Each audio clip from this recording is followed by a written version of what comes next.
अस्सलाम वालेकुम वरहमतुल्लाहि वबरकातुहू। कैसे हैं आप सब लोग? खैरियत से हैं? 1446 सन हिजरी के उम्र सीज़न की आमद है।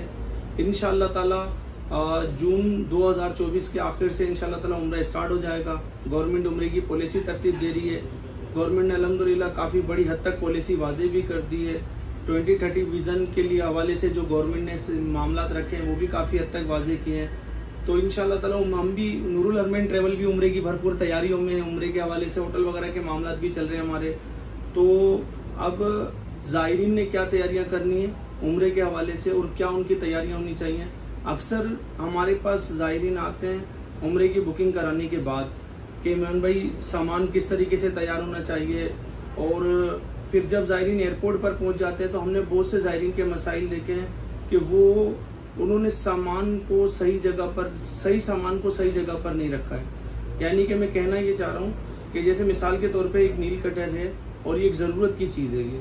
अब ज़ायरीन जब एयरपोर्ट पर गए और उन्होंने एयरपोर्ट में एयरलाइन ने या नारकोटिक्स ने, कस्टम ने उनको कहा कि भाई ये सामान आपने इस जगह पर, आपने ये सामान नहीं लेके जा सकते, तो अब निकालना पड़ेगा। जब निकालना सामान पड़ जाता है तो फिर ज़ायरीन को ऐसा लगता है कि भाई इस जहाज़ में इस जहाज़ में ये सामान नहीं लेकर जा सकते। तो ज़ायरीन को फिर आजमाइश आती है, ज़रूरत पेश आती है, तो वहाँ जाने के बाद ख़रीदारी करते हैं तो बजट डिस्टर्ब होता है। लेकिन इसकी रियलिटी ये है कि ये सामान जा सकता है। अब हम जब इस तरह की चीज़ों को देखते हैं तो हम काफ़ी यहाँ पर ज़ायरीन को गाइड करते हैं कि भाई आपने ये सामान यहाँ रखना है। लेकिन तमाम लोग तो हमारे पास नहीं आते हैं। भाई एक फैमिली में से एक मर्द आ गया या एक खातून आ गई तो बस उनको बता दिया, उन्होंने किस अंदाज में वहाँ बताया, कहाँ तक बात को पहुँचाया, सही पहुँची नहीं पहुँची।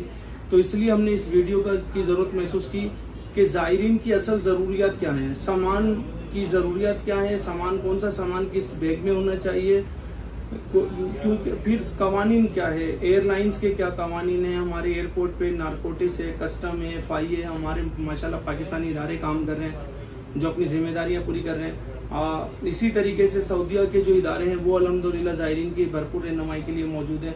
अब इनके अपने रूल रेगुलेशन है। अब ज़ायरीन पहली या दूसरी मरतबा सफ़र कर रहे होते हैं, इनके तो इतना ज़्यादा इल्म में नहीं है। इनके लिए तो सफ़र एक नॉर्मल सफ़र के अंदाज में बना हुआ होता है सामान।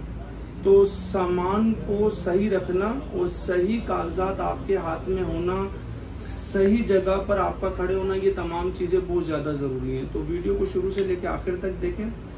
उम्रे ज़ायरीन के लिए खुसूसी तौर पे ये वीडियो हम बना रहे हैं तो इसकी खसूसियात ही आपके सफ़र से मुतालिक है जो आपके सफ़र को भी आसान बनाएगी, आपके बजट को भी आपको रिजनेबल बनाएगी। तो बात को स्टार्ट करते हैं। बात का स्टार्ट इस तरीके से है कि पासपोर्ट, टिकट, वीज़ा, ये तीन चीज़ें आपके एयरपोर्ट पर काम आएगी। फिर एक होटल का वाउचर होगा, जो होटल का वाउचर जो आके जद्दा से मक्का आपको काम आएगा। ये कागजात हैं आपके जो मेन आपके लिए आपके पासेस हैं एक किस्म के, जो आपको एयरपोर्ट पर सर्विसेज दिलवाएंगे। आपको वीज़े की कॉपियाँ, दो तीन कॉपियाँ वीज़े की, 3 कॉपियाँ टिकट्स की और 3 कॉपियाँ, कम से कम 3 कॉपियाँ इस पेज की जिस पे आपकी तस्वीर बनी है। 3 कॉपी करा लें। ये पासपोर्ट बैग है, इस पासपोर्ट बैग में एक कॉपी रखें, एक अपने हैंड कैरी में रखिए और एक कॉपी अपने घर छोड़ दीजिए। कम से कम ये 3 कॉपियाँ आपके पास होनी चाहिए। सब कागजात के बाद अब एहराम आपके पास एक होना चाहिए, कम से कम एक एहराम तौलिए वाला आपके पास होना चाहिए। अब बस ज़रूरत पूरी हो गई एहराम की। अगर और मज़ीद रखना चाह रहे हैं तो एक लट्ठे वाला एहराम रख लीजिए। यानी कि आपने नीचे वाली जो चादर है वो आपने तौलिए की बांध ली और ऊपर वाली जो चादर है वो आपने लट्ठे की ले ली, तो आपको सहूलत हो जाएगी, अच्छा लगेगा आपको। और नहीं तो फिर एक बहुत है एहराम, एक ही एहराम काफ़ी है। अब इस एहराम को आपने या तो घर से बांध लीजिए, बहुत अच्छी बात है, शरीयत में पसंदीदा अमल है। अगर घर से नहीं बांधते हैं, अगर आपकी डायरेक्ट एयरलाइन है और घर से नहीं बांधते हैं, तो फिर एहराम अपना हैंड कैरी में अपने रख लीजिए। हैंड कैरी जो एक छोटा बैग होता है जो 7 किलो सामान एयरलाइन की तरफ से अलाउ होता है वो हैंड कैरी कहलाता है। लगेज जो बड़ा बैग होता है वो लगेज कहलाएगा।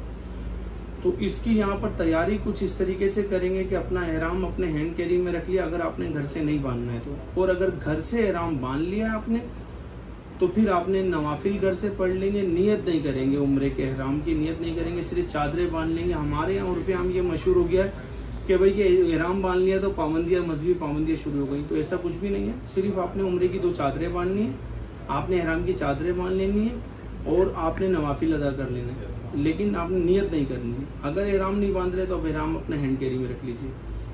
अब इंशाल्लाह ताला इसी तरीके से अब अपने हैंड कैरी के अंदर, हैंड कैरी वो होगा जो आपके पास ही बैग रहेगा, एयरपोर्ट में भी आपके पास रहेगा, जहाज में भी आपके पास ही रहेगा। इसके अंदर लोहे का कोई भी सामान नहीं होना चाहिए, यानी कि नील कटर, सीजर, प्लेट, गिलास, चम्मच, मोबाइल का चार्जर, सॉकेट वगैरह, जो वहाँ जाने के बाद जो सॉकेट वगैरह चेंज हो रहे होते हैं, इस टाइप का एक सॉकेट वगैरह ले लीजिए ताकि वो आपको सहूलत दे वहाँ पर आपको। इस तरह की तमाम चीज़ें तैयार करके आपने ये तमाम चीज़ें अपने लगेज में रखनी है, बड़े बैग में रखनी है आपने। अब उल्टी, नज़ला, ज़ुकाम, पेट दर्द, जिस्म दर्द, इस तरह की मेडिसिन लेकर जानी है वहाँ पर जाने के बाद, क्योंकि चलना फिरना ज़्यादा होता है तो आजमाइश आती है, जिस्म दर्द करता है, तो इस तरह की एंटीबायोटिक्स आपके पास होनी चाहिए, लगेज में रखेंगे। कोई आपकी रोज़मर्रा की दवाइयाँ हैं आपकी, वो दवाई जैसे 20 दिन का प्रोग्राम अगर बना हुआ है, उम्रे का ट्रिप है 20 दिन का, तो आपने 24-25 दिन की दवाई लेके जानी है, ज़्यादा दवाई लेके जानी है। दवाई कोशिश कीजिए कि लिक्विड और पाउडर की सूरत में ना हो, मेडिसिन की सूरत में दवाई हो। अब ये मेडिसिन की सूरत की अगर कोई ख़राब होने वाली दवाई है कि लिक्विड की सूरत में, जैसे कि इंसुलिन वगैरह है, तो इसको आप हैंड कैरी में रखेंगे, नहीं तो बाकी सब दवाइयों को आप लगेज में रखेंगे अपने। इंशाअल्लाह ताला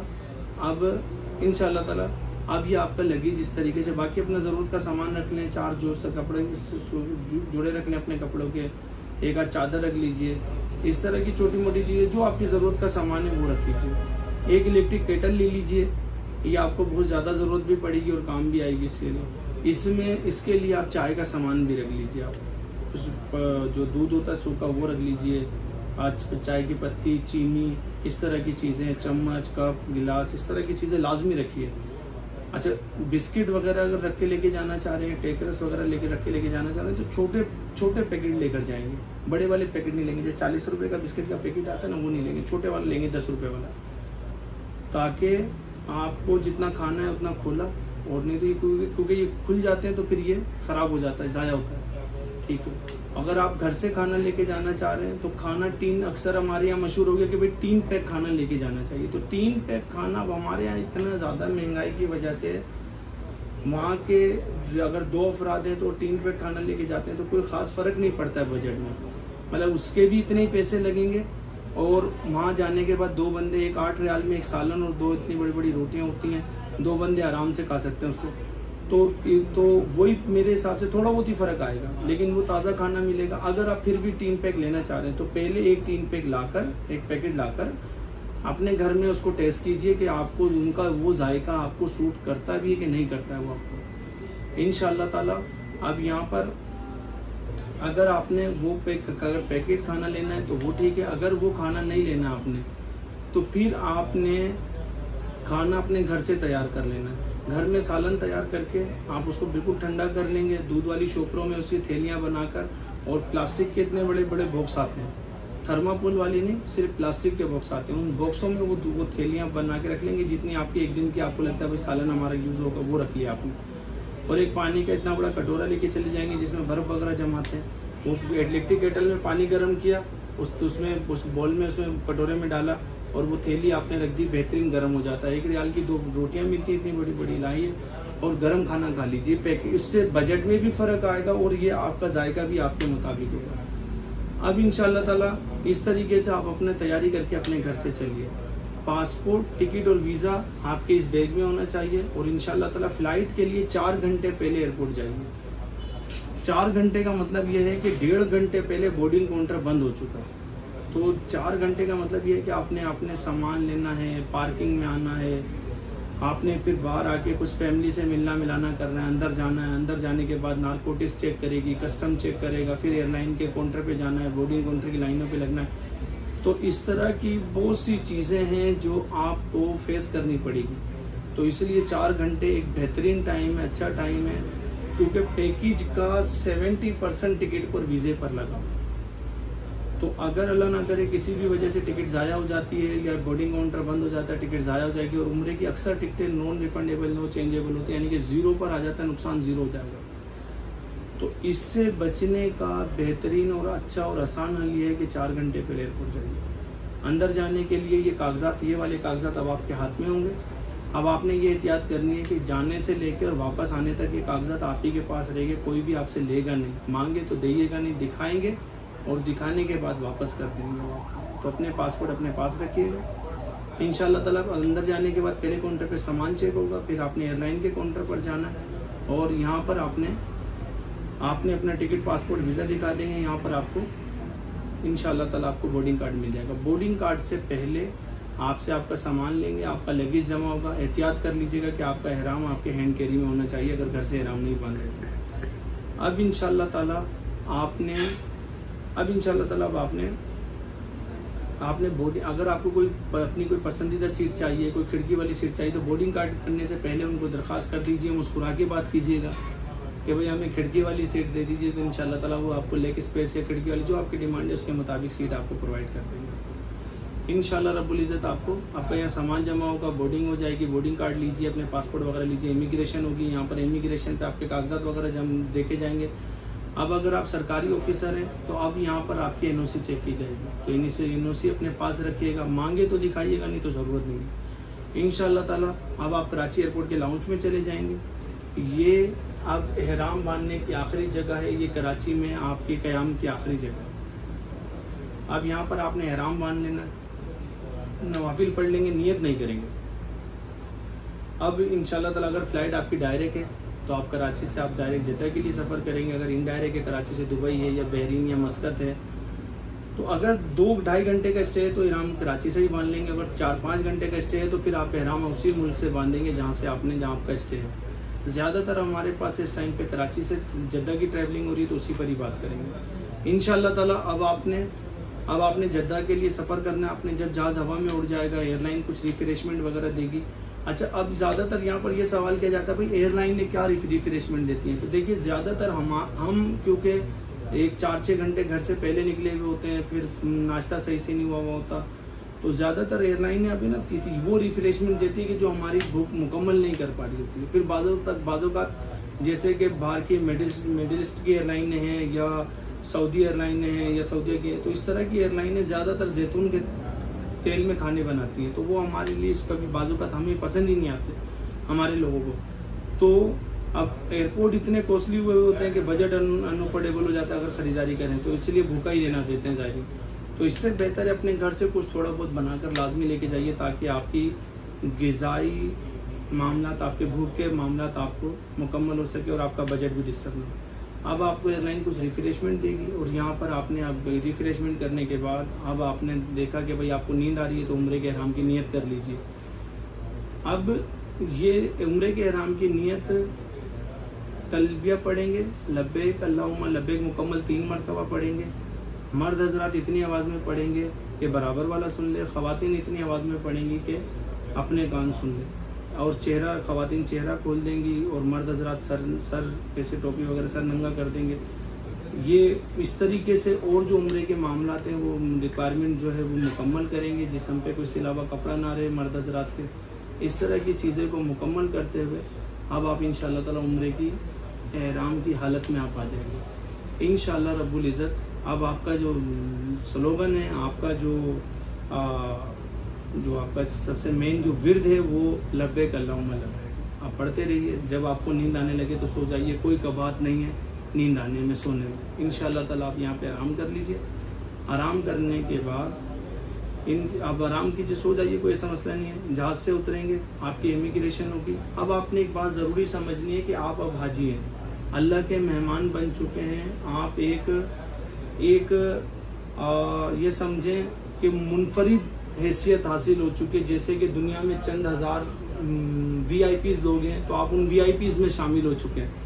अब हो तो गए पैसों के ज़रिए, अल्लाह ताला की तरफ से हाज़िरी भी आ गई है, लेकिन अब आपने हाजी कैसे बनना है ये आपने देखना है। अब हमारे जो ज़्यादातर लोग हैं वो ज़्यादातर मैं की हालत में होते कि मैं तो ये वहाँ जाके उनको बहुत ज़्यादा नुकसानदेही होती है। तो अब आपने इमिग्रेशन करा के सामान लेके बाहर आना है। अब बाहर आने के बाद भी आप एक इदारे की ज़ेर कफ़ालत है सऊदी कंपनी, इसी के पास ही तमाम जिम्मेदारियां हैं कि जो आपको सर्विसेज देगी। तो बताने का मकसद ये है, आपको इन तमाम जिम्मेदारियों में सर्विसेज में सऊदी कंपनी आपका वीज़ा चेक करेगी, वजारत के भी नुमाइंदे यहाँ मौजूद होते हैं, वीज़े के मुताबिक आपको ट्रांसपोर्ट आपके हवाले करेगी आपको, यानी कि गाड़ी आपको प्रोवाइड करेगी। अब यहाँ से समझ लीजिए कि बाई बस सर्विसेज है, जो आपने ख़रीदा है वो आपको मिलना शुरू हो गया है। अब ज़ायरीन इस पर अपने राय कायम करते हैं, यार हम आके बैठे हैं तो ये चले गाड़ी, और ये तो ऐसा नहीं होगा। 50 अफराद हैं इस फ्लाइट में, जितने सऊदी कंपनी के ज़ायरीन हैं वो आएंगे तो गाड़ी चलेगी। इसमें घंटा डेढ़ लग जाता है, इंतज़ार करना पड़ेगा, गाड़ी में बैठ के भी इंतज़ार करना पड़ता है, और बाज़ों का ज़ायरीन को आपका इंतज़ार करना पड़ेगा कि बाकी लोग आपसे शायद पहले आ चुके हैं। तो इसलिए एहतियात करेंगे, और इंशाल्लाह ताला गाड़ी को यहाँ पर कोई शख्सी पहचान नहीं है। ऐसा नहीं है कि कोई आपको आके पहचानेगा, या आप कहेंगे भाई नूरुल अरमीन ट्रैवल का कोई नुमाइंदा आएगा, या कोई आप किसी को पहचानेंगे। तो यहाँ पर आपकी जो आपके जो पहचान है, आपके कागजात हैं, आपके डॉक्यूमेंट्स हैं, तो अब आपने आपके डॉक्यूमेंट्स के मुताबिक ही आपको सर्विसेज मिलेगी, यानी कि आपका वीज़ा आपकी पहचान है, वीज़े के मुताबिक आपको गाड़ी में बिठाया जाएगा, गाड़ी आपको जद्दा से मक्का पहुँचा देगी। अब जो होटल के वाउचर की बात हुई थी, वो होटल का वाउचर आप काम आएगा। जब मक्का पहुंचने लगी गाड़ी, आपसे कहेंगे अपना होटल का वाउचर दिखाइए, आपने वाउचर दिखाना, इसके मुताबिक आपको होटल के दरवाजे पे पहुंचाना सऊदी कंपनी की जिम्मेदारी है। अब यहाँ पर हाजी अबड़ दबड़ में होते हैं कि भाई इस जगह पे पहुंचे, ज़ायरीन उतर रहे हैं तो हम भी उतर जाते हैं, तो ये गलत बात है। जहाँ पर आपने उतरना है वहीं पर जो आपका होटल है वहीं पर ही आपने उतरना है, किसी को देख के नहीं उतरना है। एहतियात करेंगे। यहाँ से नूरुल अरमीन ट्रैवल का नुमाइंदा आपको रिसीव करेगा, होटल पे आपको रिसीव करेगा, और इंशाल्लाह ताला वाउचर के हिसाब से आपको रूम देंगे। अब इससे आगे के मामला हमारा स्टाफ आपको बताएगा। वीडियो बहुत ज़्यादा लंबी हो गई है, इसका पार्ट 2 बनाएंगे, और इससे आगे के मामला आपको उस वीडियो में बताएंगे। बहुत शुक्रिया जी साहब।